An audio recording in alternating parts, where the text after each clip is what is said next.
We have a question from Greg. He's asking, does all around mental health affect addiction? Great question, Greg. So what do you think, Sheri? Do you think mental health affects addiction? Well, yes. And I think my favorite word is it depends. It depends too on what you're talking about, mental health, because that can be such a broad subject. Some people who are mentally unhealthy, they'll go to drugs to medicate themselves. Or you could even say, maybe they're having emotional issues. And again, it's self-medicating. I'm unhappy, I'm depressed, all kinds of different things can come up that would cause a person to self-medicate. And the thing too is, yoga is not a cure at all for addiction, but it can definitely help. And people, the part of yoga, and this yoga is part of Vedanta. It's not just doing exercise and asanas. It encompasses meditation, right diet, exercise, breath control. I mean, it's a whole plethora of things. And you have to really dig of why is a person so unhappy? And usually it's because they don't know how to go within. They're out here in this outside world in the five senses. And you really everything is within you. And that's hard for a lot of people to understand. One way of understanding it is there's a quote and it says, "Be happy for no reason." So at any minute, second of the day, you can feel happiness. You can create that. You don't have to be happy about anything. You are the creator. That's going within you. And in our societies, and not just, US, it's all across the world. Most people do not know how to go within. They just don't we're not taught that skill set. We're taught to stay out here in the five sense world. Yes, that is true. We're going to talk about that more. That's exactly what our expertise is in using the tools of mindfulness, healthy lifestyle, breathing techniques, yoga, exercise, and the science of yoga, yogic sciences, to prevent drug abuse. I want to comment on Greg's question, does mental health affect addiction? So yes, Greg, it goes both ways. There are scientific studies that show that there is a link between mental health and drug abuse, and also the other way around, people who are not mentally ill or have a mental condition but use drugs, they may become mentally ill because drugs affect the brain. There is a principle that is the pillar of science and mental health, counseling, and psychology, and that is that correlation doesn't mean causation, right? So if you study people who smoke marijuana, for example, and schizophrenia, if scientists find a link between people with schizophrenia and marijuana use, the results say there is a potential, there is a link, there is a correlation, but that doesn't mean necessarily that schizophrenia causes drug use or that the drug use causes schizophrenia. So this is the challenge of health, the challenge of mental health and psychology. We are still studying the effects of drugs on the brain. And the most common drugs are alcohol, tobacco, and marijuana. Those are the most used. And scientists are still studying the effects. But the latest research says, yes, there is a link, there is a strong connection. So there is something going on. Hi, Scott, how are you? So good to see you here. Scott was one of the participants on a yoga class I taught at a corporation. And he's asking, is there a type of person due to the biochemistry who once they are addicted cannot stop using them? The short answer is yes.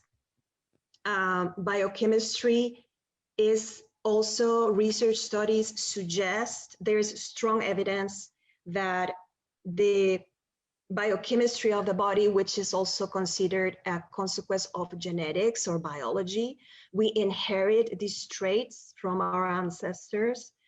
And there is research that says that some people are more prone to addiction. So addiction means you are not able to stop. There is actually research on father to son transmission and mother to daughter transmission.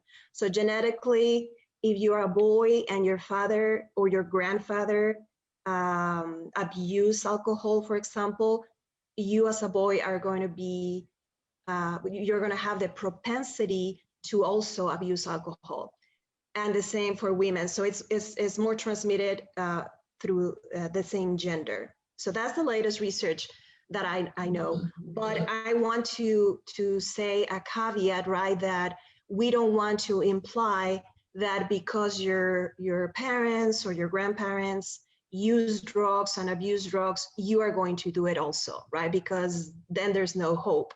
And that is not, it's incorrect. It just means that the likelihood is there and you are more at risk. Anything else, Sheri, that you want to add for Scott's question? I just wanted to say, I had a person come to the studio one time, and he's recovering alcoholic. And he said every single day he craves alcohol. He craves it. And he's been sober. He was sober for many, many years. I think something like 20 years. And it's just like anything like that, to be able to stop yourself from doing it is a lot of work and takes a lot of willpower. And that's something that a person has to cultivate. And that, I think, too, is where the hope comes in. But I'm with you, some people are able to do that and some people may not be able to do that. Mm-hmm. Yes, and that's why we don't generalize in the world of drugs, because it depends on so many factors.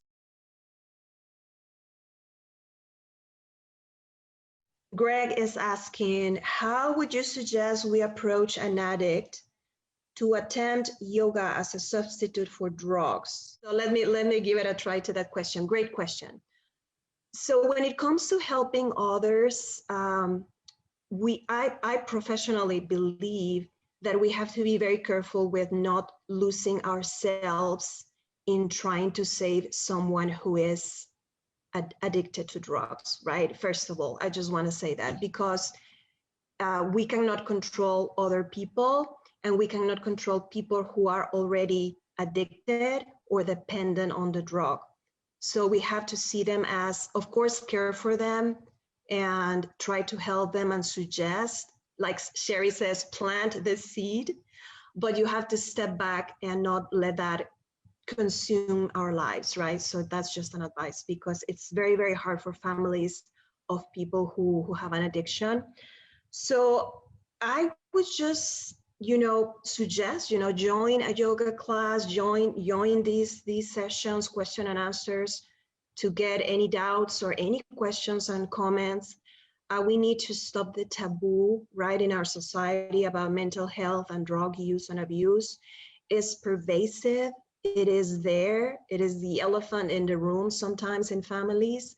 And I know it's very hard to talk about it, but we have to, right, to help others. So the first step is to suggest, come with me to a yoga class. I want to help you. I care about you.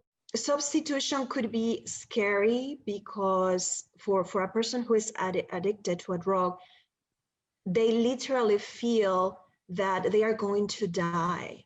Okay, this is real, this is true.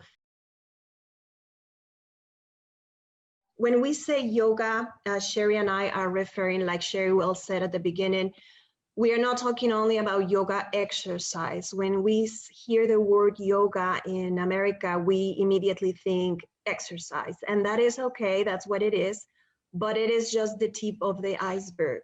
Yoga exercises called yoga asanas, and it is just a small percentage of the yogic sciences. So yoga is, and you can say that to someone, you can say yoga helps manage your mind. For me, yoga is to be the master of your mind, your thoughts, and your emotions. And that is the key to survive, to heal, and to recover from drug abuse and addiction. We are not saying it is the cure, like Sheri says. We are not saying that yoga is the magic key for curing addiction, but it is a great option, and it has helped people, and it has saved lives. Breathing exercises are taught in yoga, yogic science, pranayama. There are hundreds of breathing exercises, alternate nostril breathing, breathing with bodily movements, very strong breathing to eliminate toxins, to reset the brain. Truly, truly is a wealth of knowledge that we only know a small portion. Sheri, you want to share your experience in helping people who have been using drugs in feeling better after yoga? Well, I had a student recently, and I would say she was drinking wine every night. And if you're drinking, wine every night or a beer every night, there's a problem. And she just wanted to de-stress, and she started meditating, because in the training we meditate. We only do a 10-minute meditation, but it is a beginning to meditate. She started meditating, and she started losing the desire to drink, and she gradually got herself off the wine. Now, that might be like one person out of 100 that was actually able to do that. But again, it's going inside yourself. It's internal, and it starts bringing up what's the cause and effect, and you basically become your own teacher uh, by looking at yourself. Why do you drink? Why do you do drugs? What is the cause of that? And really getting into it. And I would say counseling helps, because sometimes that stuff may come up and you really need somebody to help you process it. But over a period of time, just going within, letting it come up, and looking at yourself is the first step. Because if you're going to continue to do the drugs, do the alcohol, it's kind of like you keep walking into a wall, and you just keep doing that instead of getting to, well, why am I doing it? What is the cause? Addiction is a compulsive behavior, compulsive drug-seeking behavior in spite of the harmful consequences. That is the formal definition of addiction. So we can be addicted to many things. We can be addicted to food, to games, to gambling, to shopping, to sex, to sugar, to TV, social media, likes. All of that triggers dopamine in the brain. What we do in substance abuse prevention is to equip people with the information and the tools, and through yogic science, through yogic techniques, to help you have a solid grounding, right? Like Sheri says, going within, knowing that we are more than this physical body, that we are sacred human beings. We have the faculty of intelligence, logical reasoning, but we also have a higher intelligence hidden within us. And yoga brings that higher intelligence out to the surface. Yoga gives you a lot of strength in different areas of our lives. It gives you physical strength with the exercise. It gives you mental strength, because you have to hold poses in a position for several minutes. You have to breathe. That creates mental strength and discipline. So that helps you quit a bad habit. That helps with cravings, all of that. But of course, everybody's journey is different. And maybe someone is doing yoga for 5 years. They are doing wonderful. They are doing meditation. They go clean and then they relapse. So this is very hard. We don't take it for granted, right? This is not the magic pill, but it definitely helps if you do it right. Or yeah, if you use and explore all the tools. You know, I call yoga like a toolbox. So you have to open the toolbox, try different tools and see what works for you, right? A combination of nutrition, shifting your environment. That's something very important that we notice in substance abuse. I wanted to also mention, and you're kind of saying that, is balance, because you may get a person to do yoga and then they may overdo it. And you don't want that to happen either. You know, some people, they'll get into the yoga asana, the exercise part, and they do too much of it because they have an addictive personality. And that's where Ayurveda helps, because Ayurveda says too much exercise is bad for you, too little exercise is bad for you. I can't say enough about it. It's literally saved my life, saved my mind, saved everything. You touch on something important, that is the feeling of love. In addiction, we learn that people use drugs for 4 main reasons: to feel good, to feel better, to perform better, and because others are doing it, or peer pressure, or to fit in. Sometimes a lot of people feel an emptiness, right? They feel like they are not loved, or they have lived through trauma. Trauma is a very difficult experience that we lived in the past that it surpasses our capacity to cope with in a healthy way. That is the definition of trauma. And what is trauma for you may be not trauma for me. In our communities, there is a void, an emptiness that we all feel at some point. There is a lot of people who are lonely, who feel that they are not loved unconditionally, either when they were children or now. And that pushes people to use drugs, because drugs make you forget. Drugs conceal the pain. And trauma is very painful. Being an outcast can be painful, depends on how you see it. Not being loved can be very painful.